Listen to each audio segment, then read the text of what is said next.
Hello everyone.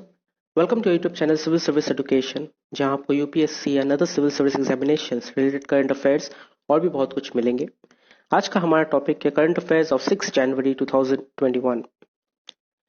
Video के आखिर में एक मोटिवेशनल कोट भी दिया गया है जो आप जरूर देखें, जो आपके फ्यूचर को ब्राइट और गोल्स को अचीव करने में हेल्प करेगी।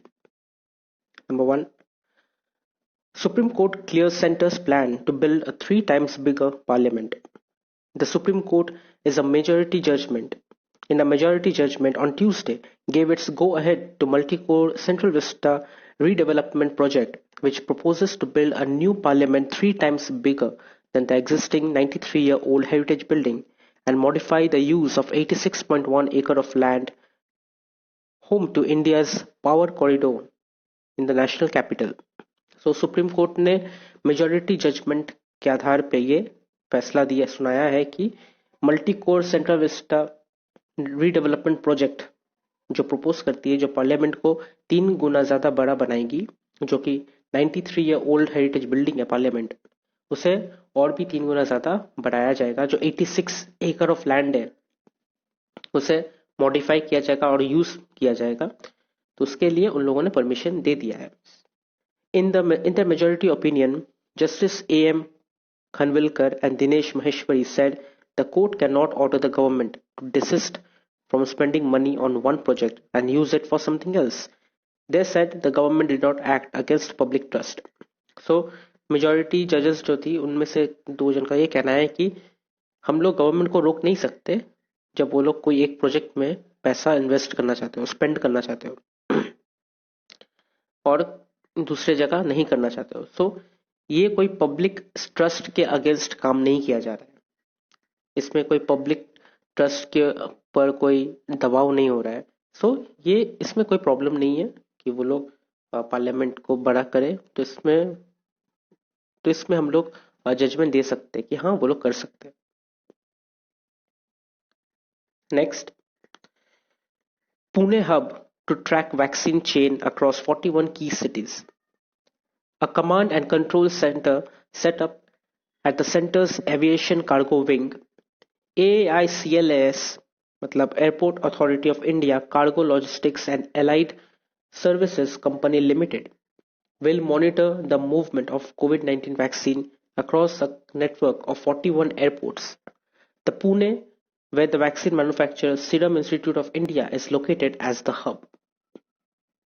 मतलब जो वैक्सीन पुणे से डिलीवर की जाएगी, पुणे से डिस्ट्रीब्यूट की जाएगी, जहां पे सीरम इंस्टीट्यूट ऑफ इंडिया है, उसको मेन हब बनाते हुए और भी 41 एयरपोर्ट्स जो है वहां पे सेंट्रल एविएशन कार्गो विंग की तरफ से कमांड और कंट्रोल सेंटर बनाई जाएगी। जब उस सिटी के उस एयरपोर्ट पे कोविड-19 वैक्सीन पहुंचेगी तो उसे ट्रैक किया जाएगा। जैसे हम लोग ऑनलाइन डिलीवरी करते हैं तो कुछ कुछ सामान हम लोग जो ऑनलाइन में ऑर्डर करते हैं वो कभी कोई अलग सिटी से आती हो, जैसे कि कोई मुंबई से आती हो या फिर कोई दिल्ली से आती हो। सो जब भी हम लोग ट्रैक ऑर्डर में हम लोग जब जाते हैं तो हम लोग देखते हैं कि अभी वो कहाँ पे है। ठीक वैसे ही ट्रैक किया जाएगा कि वैक्सीन कहाँ पे है, और ये सिस्टम सेटअप किया गया है airport authority of India cargo logistics and allied service company limited की तरफ से। The 41 airports or cities where transportation efforts will be focused include Karnal, Mumbai, Chennai, and Kolkata, each of which has a government medical stores depot of the central government Ministry of Health and Family Welfare. तो ये 41 airports colonel, Mumbai, Chennai, Kolkata में है और यहाँ पे ज़्यादा focus दिया जाएगा और हर एक वैक्सीन गवर्नमेंट मेडिकल स्टोर डिपोट्स है वहां पे जाके स्टोर किया जाएगा, जो कि सेंट्रल गवर्नमेंट का है। One vaccines dispatched by the manufacturers arrive at these 4 big depots. They will be further distributed across 37 state depots. So, इन 4 बड़े डिपोट्स में पहले डिस्ट्रीब्यूट की जाएगी, भेजी जाएगी, फिर ये 4 बड़े डिपोट के बाद वहां से 37 स्टेट डिपोट्स में डिस्ट्रीब्यूट की जाएगी। उसके बाद वहां से और भी जगह पे डिस्ट्रीब्यूट किया जैसे पब्लिक हेल्थ सेक्टर्स हो या फिर पब्लिक हॉस्पिटल्स हो, वहाँ पे डिस्ट्रीब्यूट की जाएगी जहां से ये वैक्सीनेशन प्रोसेस स्टार्ट होगी. Next point. States on alert as fear of bird flu grows. Culling of chickens and ducks began in parts of Kerala on Tuesday to contain the spread of avian influenza or H5N8 as 2,000 migratory birds were found dead in Himachal Pradesh and several hundred birds in Rajasthan and Madhya Pradesh. तो अब India में corona कम नहीं था कि अब bird flu भी आ चुका है और देखा गया है कि केरला के पार्ट में 2000 माइग्रेटरी बर्ड डेड मिले हिमाचल प्रदेश में, 100 बर्ड डेड मिले राजस्थान और मध्य प्रदेश में, और केरला में 21,000 डेड डक्स पाए गए. तो Tamil Nadu and Karnataka, both neighboring Kerala, put their animal husbandry and forest departments on alert as fear of bird flu spreading grew. तो तमिलनाडु और कर्नाटका जो केरला के बगल में है, उनके एनिमल हस्बेंड्री और हेल्थ फॉरेस्ट डिपार्टमेंट को ये अलर्ट कर दिया गया है कि बर्ड फ्लू बहुत ज्यादा जल्दी स्प्रेड हो रहा है, तो इसे कंट्रोल में लाना पड़ेगा.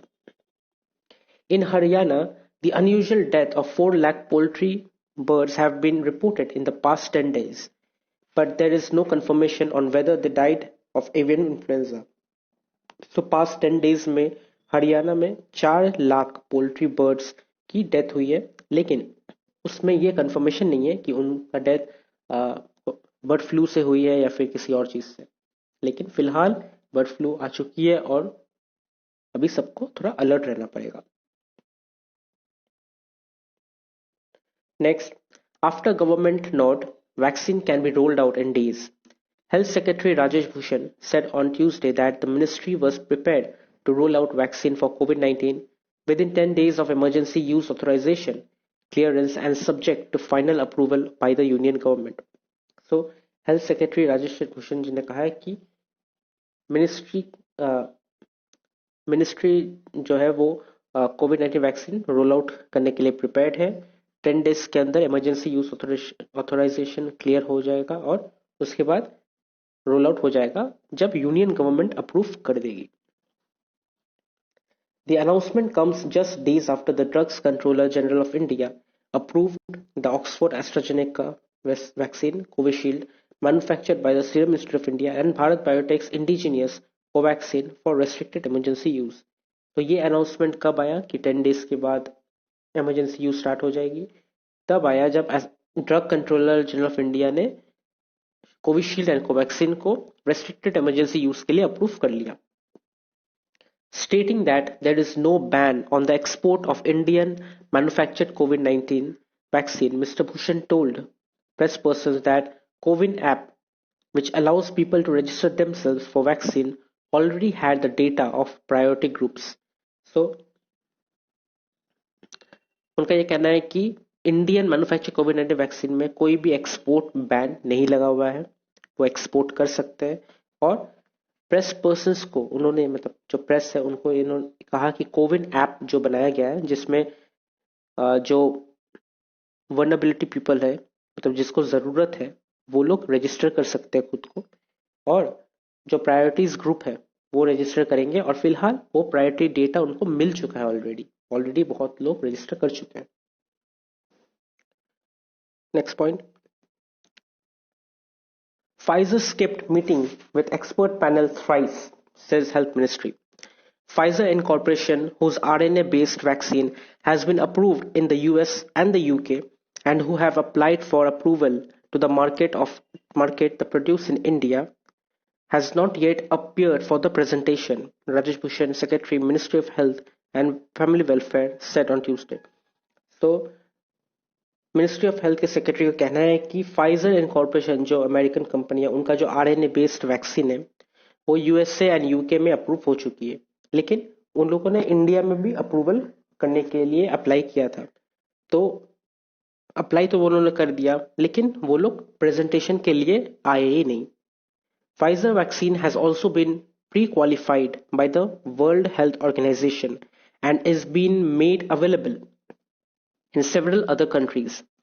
सो फाइजर वैक्सीन एक ऐसा ही वैक्सीन है जो एक लौता वैक्सीन है जो वर्ल्ड हेल्थ ऑर्गेनाइजेशन ने अप्रूव किया है, जो प्री क्वालिफाइड किया गया है उनकी तरफ से, और ये बहुत सारे कंट्रीज में अवेलेबल हो चुकी है. It employs a technology platform in which a small part of the SARS-CoV-2 called the messenger RNA that normally gives instruction to cells to make protein. So ये एक ऐसा तरह का वैक्सीन है जो बॉडी में जाके जो सेल्स होती है वो सेल्स को जाके ये कहती है कि आपको प्रोटीन बनानी है. Can instruct the body cells to make viral proteins that can then trigger as immune response. और वो प्रोटीन बनाने के बाद जो बॉडी है वो इम्यूनिटी रिस्पॉन्स के लिए ट्रिगर करेगी, मतलब इम्यूनिटी तैयार करेगी.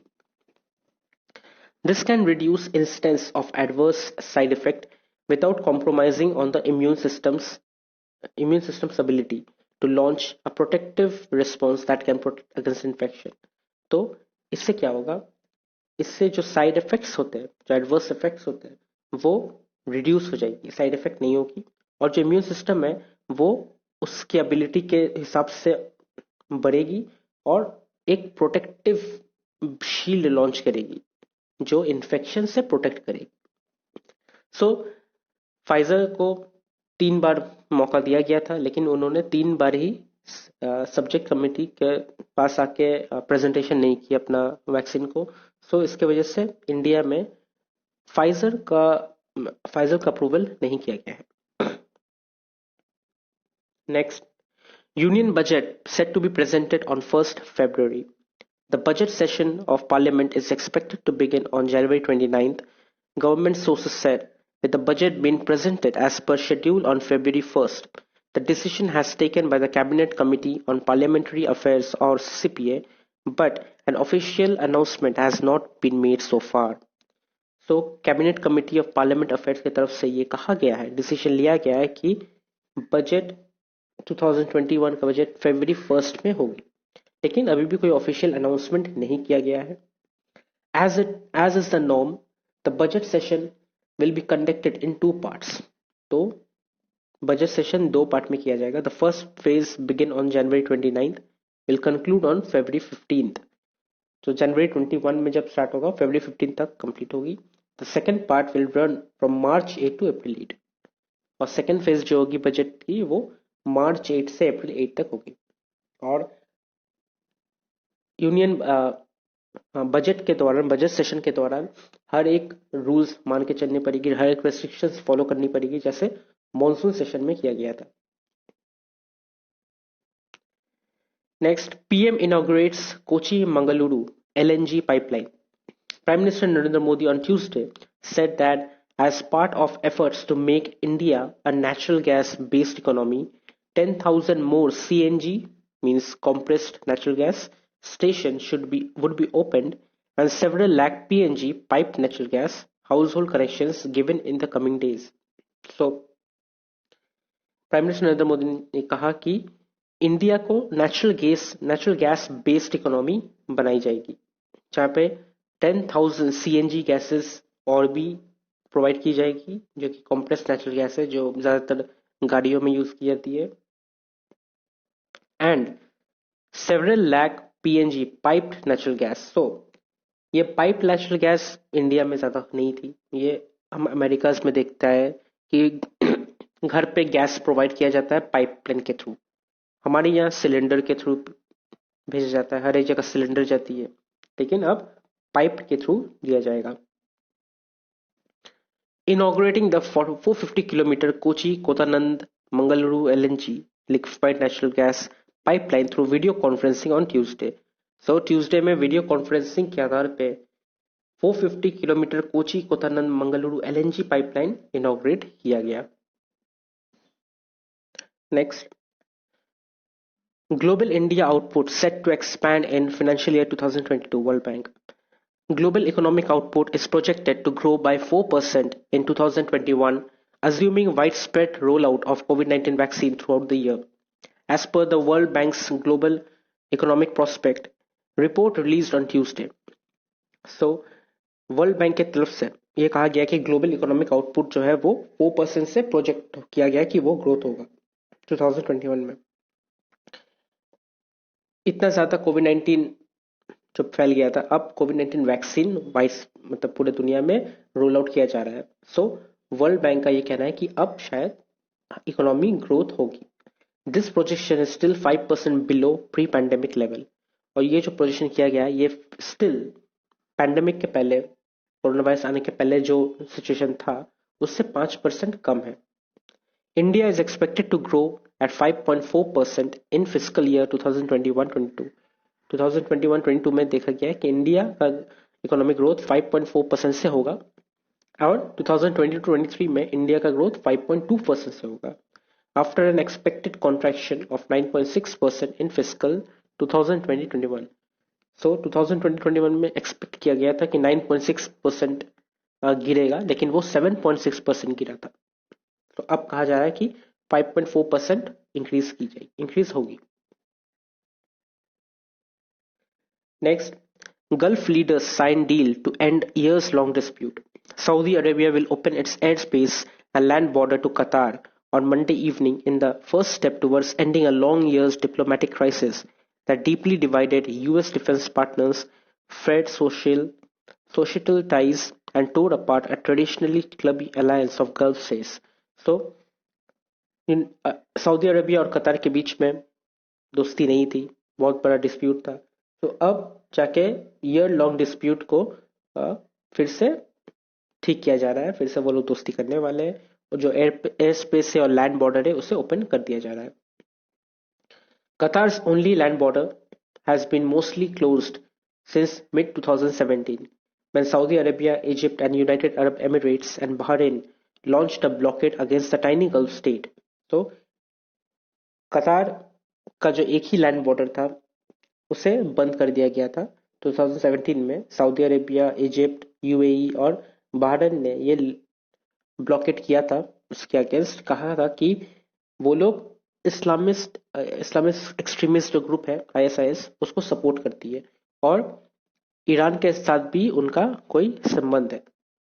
सो इसके लिए कतार को इन लोगों ने हटा दिया था, उनसे दोस्ती बंद कर दी थी, दोस्ती छोड़ दी थी, उनका बॉर्डर क्लोज कर दिया गया था। लेकिन अब जाके उनका बॉर्डर ओपन कर दिया गया है।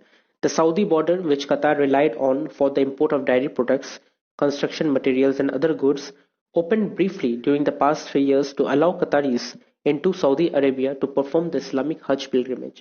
तो जो एक सऊदी बॉर्डर थी जहां से कतार अपना डेयरी प्रोडक्ट्स या फिर कंस्ट्रक्शन मटेरियल लेके आते थे, वही एक उनका रास्ता था, वो बंद कर दिया गया था। तो कुछ 3 साल के पहले वो बॉर्डर ओपन किया गया था सिर्फ उनके लिए जो हज करने आएंगे, जो हज पिलग्रिमेज करने जाते हैं अब मक्का में, वो लोग के लिए ओपन किया गया था। उसके बाद फिर से बंद कर दिया गया और अब जाके वो फिर से ओपन की गई। Next, an Indian gift helps Sri Lanka's COVID fight. Less than 5 years after its launch, an India-funded free ambulance service is playing a vital role in Sri Lanka's COVID-19 response, according to health sector officials.